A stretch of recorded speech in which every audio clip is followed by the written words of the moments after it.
మహాకవి కాళిదాసు అభిజ్ఞాన శాకుంతలం 5వ భాగం.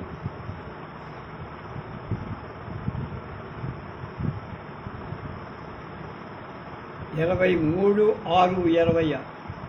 అందరూ ఏడాకుల అరటి చెట్టు కింద ఉండే అరుగు మీద కూర్చో. సర్వరాజు అందరినీ విలోక్య అహో సమాన వయోరూప లావణ్యం భవతీనాం సౌహార్ద ప్రియం వద జనాంతిక అసంసూయే కోను ఖల్వేష మధుర గంభీరాకృతి చతుర ప్రియం ఆలపన్ ప్రభావవానివ లక్ష్యతే అనసూయ. బయటికి సఖీ మమాన్యస్తి కౌతూహల పృచ్ఛామి తావదేవ ప్రకాశం ఆర్యస్య మధురాలాపజనితో విశ్రంభో మాం మంత్రాపయతే కథమ ఆర్యేన్ రాజర్షేర్వంశో అలంక్రియతే కథమోవ విరహపర్యుత్సుక జనః కృతో దేశః కిం నిమిత్తం వా సుకుమారతరోపి తపోవన గమన పరిశ్రమస్య ఆత్మావదం ఉపనీత అని అడిగి అందరినీ చూసి అహో ఎంత ఆశ్చర్యం, భవతీనాం మీ సౌహార్దం అంటే మీ చెలి సహకారం, సమాన వయోరూపలావణ్య ఆమె వయస్సుకు లాభ సౌందర్యాన్ని సరితూగుతోంది. అప్పుడు మధుర గంభీర సుందరము గంభీరమైన రూపం కలవాడు, చతురం నిపుణంగా ప్రియం హితంగా ఆలపన్ మాట్లాడేవాడు, ప్రభావవానివ సమర్థుడిద లక్ష్యతే కనిపిస్తున్నవ ఏషః ఇతడు కహ ను కలు ఎవరో కదా. అప్పుడు నిచ్చరి మమ అతి నాకు కౌతూహలం అదే కుతూహలం అస్తి మనసులో ఏనం ఇతడిని పృచ్ఛామి తావత్ అడిగేస్తా గట్టిగా. ఆర్యస్య ఆర్యుడవైన మహానుభావ మధుర ఆలాప్ నీ మధుర సంభాషణవల్ జనిత కల్యత్ విశ్రంభ చను మాం నన్ను మంత్రాపయతే మాట్లాడింపచేస్తూ కథమ ఏ రాజర్షి వంశం ఆర్యేణ తమచేత్ అలంక్రియతే అలంకరింపబడుతు ఏది నీ వంశం అనడం, కథమః ఏ దేశం ఆర్యేణ తమచేత విరహ పర్యుత్సుక జన వియోగ బాధలు అనుభవిస్తున్న ప్రజలు కలదిగా కృతగా చెయ్యబడి నువ్వు ఇటు రావడం వల్ల ప్రజలు విరహం అనుభవిస్తున్న దేశం ఏది అనడం. సుకుమార తరహాపి అత్యంత సుకుమారమైనప్పటికీ ఆత్మ తపోవన గమన పరిశ్రమ ఈ తపోవనానికి రావడం అనే శ్రమ పదం ఉపనీత తావళం చెయ్యబడి కిం నిమిత్తం నాకు ఎందుకోసమని ఇంత శ్రమించి ఇక్కడికి ఈ తపోవనాన్ని రావటంలో ఆంతర్యం కారణం ఏమిటో చెబుతారా అన్నది.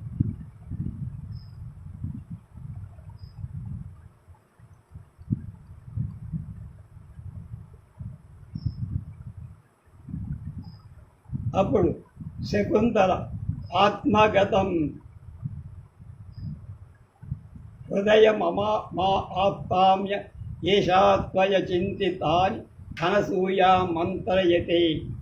రాజా అంటున్నాడు, కథ నిదానీమాత్మానం నివేదయా కథం వా ఆత్మాపహారం కరుం భవతు ఏవంతావదేనాం వక్షే అని మనస్సులోని ప్రకాశంపై భవతి యః పౌరవేణ రాజ్ఞ ధర్మాధికారి నియుక్తః సోహం అవిఘ్నక్రియోపలంభాయ పుణ్యాశ్రమదర్శన ప్రసంగే ధర్మారణ్యం ఇదం ఆయాతః అన్న.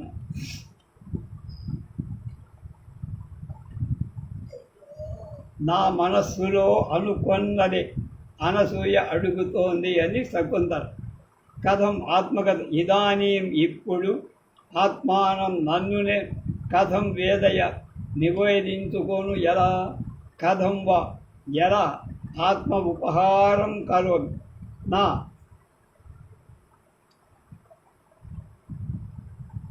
ఆత్మగోపనం కరోమి నా ఆత్మగౌరవం ఎలా దాచుకోను భవతు కానీ ఏవం తావత్ అలా ఏవాం వక్షే ఈమెకు ఎలా చెబుతా పోని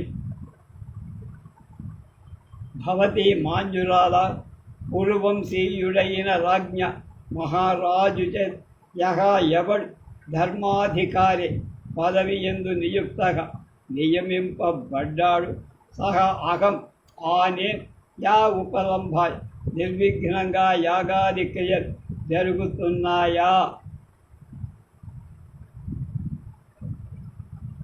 అనే దాన్ని తెలుసుకోవడం కోసం పుణ్య ఆశ్రమ దర్శన ప్రసంగి పుణ్యప్రదాలైన ఆశ్రమాలు చూడాలనే ఆసక్తితో ఇదం ఈ ధర్మారణ్యం అయాత దర్శనానికి ధర్మారణ్యానికి వచ్చా.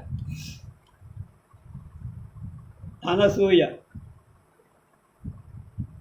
సనాథా ఇదానీం ధర్మచారిణ శకుంతలా శృంగార లజ్జాం రూపై. నేను చెప్పాక ఇదివరకే చెప్పినాడు. పామర్ హై స్కూల్లో ఉండగా దేవ పెరుమాళ్ళయ్యంగా వ్యాఖ్యానం చదివి అనసూయ ప్రియం వదత్ అనేటువంటి ఒక గొప్ప వ్యాసం, నాకే అప్పుడు గొప్ప, నేను ఎప్పుడు అంత పెద్ద మంచి వ్యాసం రాశాను అనుకో. ఆయన రాసిన అర్ధ తాత్పర్యాలు బట్టి నా మనస్సులో భావాన్ని జోడించారు. అది ఆ తెలుగు విద్యార్థులు. హలా శకుంతలే యది యత్ర అద్య తాతః సన్నిహితో భవేత్. ఇద్దరు కూడా అంటున్నారు. శకుంతల తదో కిం భవత తతః కిం భవేత్. ఇద్దరు సఖులు ఇమం జీవిత సర్వస్వేనాత్ అతిథిం విశేషం కృతార్థం కరిష్యతి.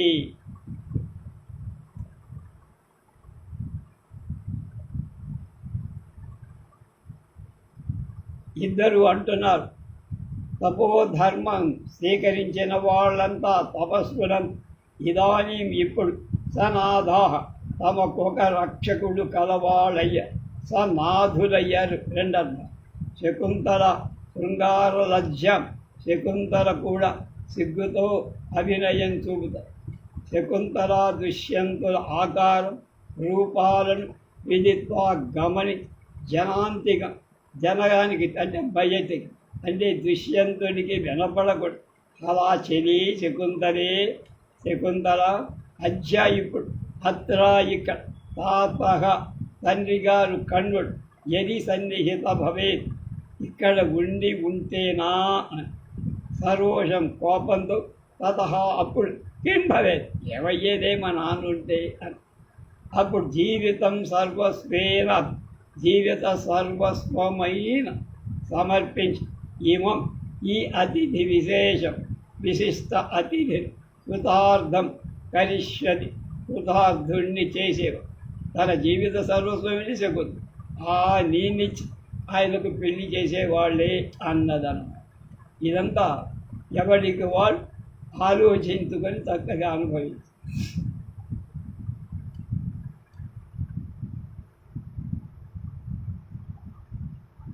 శకుంతల సకృతక కోపం వచ్చినట్లు నటిస్తూ యువానుపేతం కిమపి హృదయే కృత్వా మంత్రయేధే నవో వచనః శ్రోష్య రాజా నయమపి తావత్ భవత్యోః సఖీగతం కిమపి పృచ్ఛామః. సఖ్యులిద్దరు ఆర్య అనుగ్రహ ఇయం అభ్యర్థన. రాజా భగవాన్ కాశ్యపః శాశ్వతే బ్రహ్మణి స్థిత ఇతి ప్రకాశ ఇయం న సఖీ తదాత్మతేతి కథమేతత్. శృణుతు ఆర్య అస్తి కోపి కౌశికై గోత్రనామధేయో మహాప్రభావో రాజర్షి.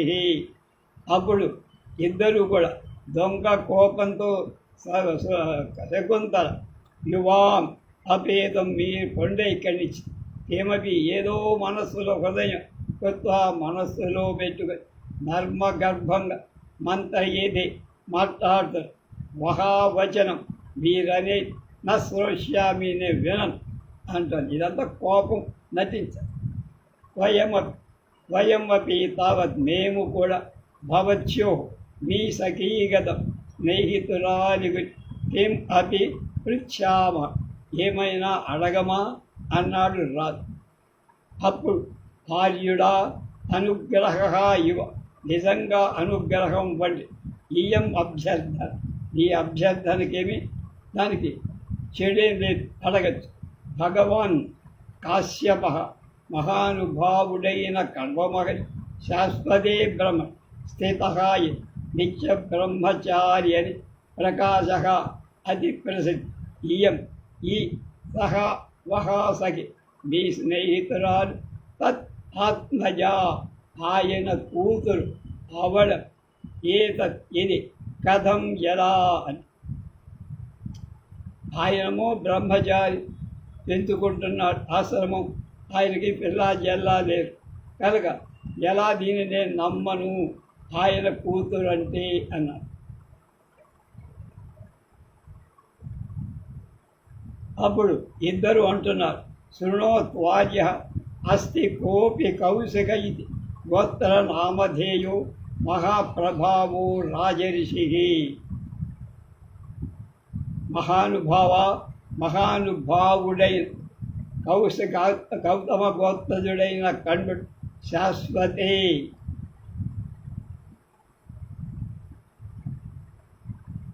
కౌశిక గోత్రుడైన మహానుభావుడైన కణ్వుడు శాశ్వతే బ్రహ్మణి స్థిత నిత్య బ్రహ్మచారి అని తెలుస్తోంది కదా. ఆయన కూతురేమిటమ్మా ఆయన మాన్యుడు శృణోతు వెనుగాక ఆర్య కౌశిక ఇది కౌశికుడని గోత్రనామధేయం తండ్రి వల్ల వచ్చిన పేరు గలవాడు మహాప్రభావ గొప్ప ప్రభావశాలి క అభిరాజ ఒకనొక రాజర్షి అస్తి ఉన్నాడు అని మొదలుపెట్టి రాజా అస్తి శ్రూయతే బానే అనసూయ తమావయో ప్రియసఖ్యా ప్రభవమనగచ్చ ఉజ్జితాయ శరీర సంవర్ధనాది స్థాత కాశ్యపోస్య పిత. అప్పుడు రాజు అంటున్నాడు ఉజ్జిత శబ్దేన జనితం మే కౌతూహలం ఆమూలాత్ శ్రోతుమిచ్చామి అనసూయ.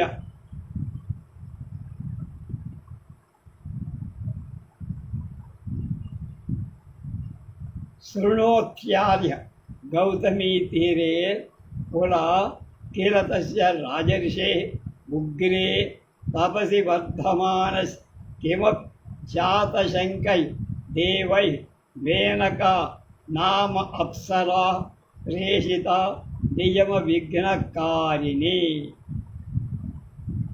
మా ప్రియ సఖ్య నెచ్చని ప్రభవం జన్మస్థానంగా అవగచ్చ తెలుసు. ఉజ్జితాయ పుట్టిన వెంటనే విడిచిపెట్టబడినదై అస్యా ఈమెకు శరీర సంవర్ధనాదిని పోషణ పాలనాదుల తాత కాశ్యప తాతపాదుడైన కణ్వుడు పిత అంటే పెంచిన తండ్రి పోషయతి పిత. ఉజ్జిత శబ్దేన విడిచిపెట్టబడిందంటావు ఏమిటి దానికి అర్థం కాదు. కౌతూహలం గుచ్చుగా నాకు ఆశ్చర్యం కలుగుతుంది. ఆమూలా సమగ్రం శ్రోతం ఇచ్చ వినాలని కోరుకుంటా. గోధమి ఆర్య మాన్యుడు శృణోతు అంటే మీరు వినండి. పూర్వం ఒకప్పుడు గౌతమి తీరే గౌతమి నది ఒడ్డున ఉగ్రే తవ తీవ్ర తపస్సులో వర్తమానస్య మునిగివన్ తస్య రాజర్షి ఆ రాజర్షి కౌశికుడి దగ్గర కిమప్ ఏదో జాత శంకించిన వారే దేవతల చేత మేనకా నామ అప్సర మేనక అనే అప్సరసు నియమ విఘ్నకాల్ తపో నియమాలు భగ్నపరచి అప్సరస ప్రేషిత. ఆమె దేవతల చేత పంపబడింది. ఆయన తపో విఘ్నాన్ రాజ అశ్చేదస్య సమాధి భీరుత్వం దేవానాం. అప్పుడు ఇద్దరు అనసూయ అంటారు. తతో వసంతోదారరమణీయే సమయే తస్యా ఉన్మాదయతృగం రూపం ప్రేక్ష అర్ధోక్తే లజ్జయ విరమత్. రాజా పరస్పావత్ జ్ఞాయతయే సర్వదా అప్సర సంభ వైశా అన్న. అప్పుడు అధకిం అంటున్న రాజా ఉపవచ్ మానుషేషు కథం వాస్యాదన్య రూపస్య అస్య రూపస్య సంభవ న ప్రభాత తరణం జ్యోతి. వసుధాతలాత్ శకుంతల అధోముఖే తిష్టతి. ఆ పైన వసంత ఉదార రమణీయ వసంత ఋతువులు అత్యంత రమణీయమై సమయంలో తస్యా మేనకయ ఉన్మాదయితృగ మత్తెక్కించే రూపాన్ని ప్రేక్ష చూసి ఇతి అని అర్ధోక్తే సగం మాటలు లజ్జయా సిగ్గుతో విరమతి ఆపేసి ఏం జరిగిందో ఊహించు.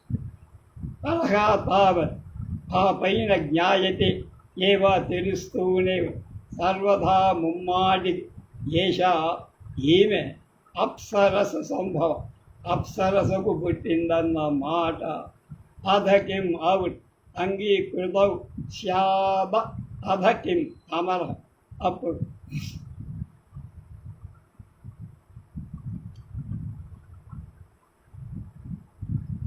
అప్పుడు రాజు అంటున్నాడు,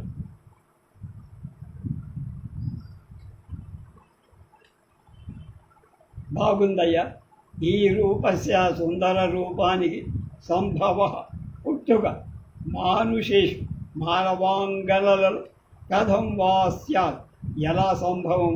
ప్రభాతరళ కాంతితో నిగనిగల జ్యోతి మెరుపు వసుధాతలాత్ భూమి నుండి నా ఉదేతి పుట్టదు కదా. ఇంతటి సుందర రూపం పుట్టడం మానవ కాంతలలో అసంభవం. కాంతులతో నిగనిగలాడు మెరుపు తీగ నేల నుంచి పుడుతుందా అని. శకుంతల అధోముఖి ముఖం వంచి చెప్పుతూ సిగ్గుపడుతూ ఉందన్నారు.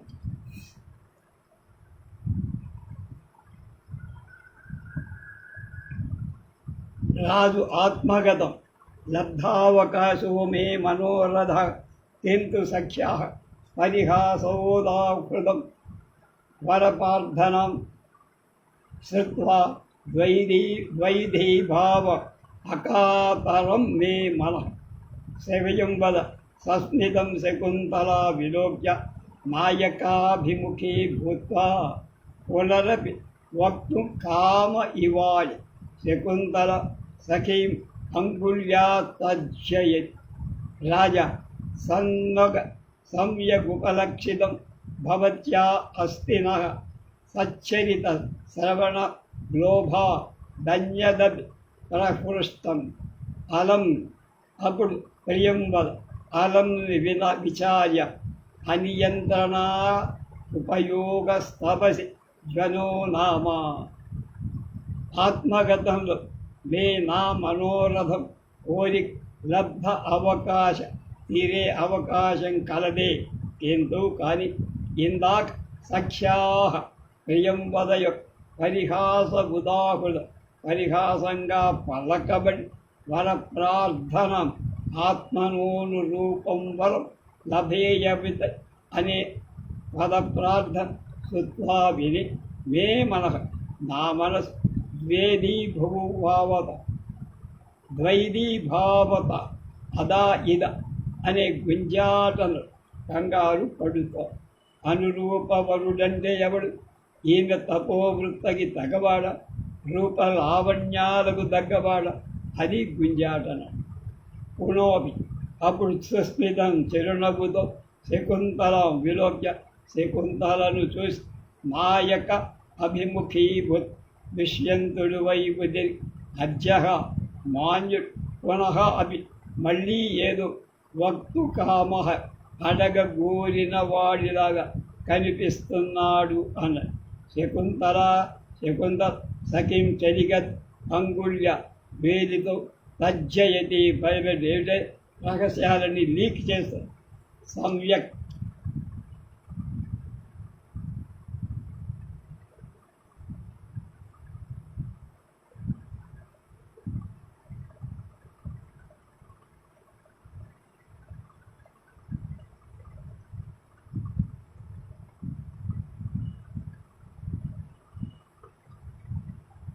మాంజురాది చేత సమ్యక్ ఉపలక్షితం, బాగా గుర్తింపబడి సరిగ్గా గుర్తించావలను.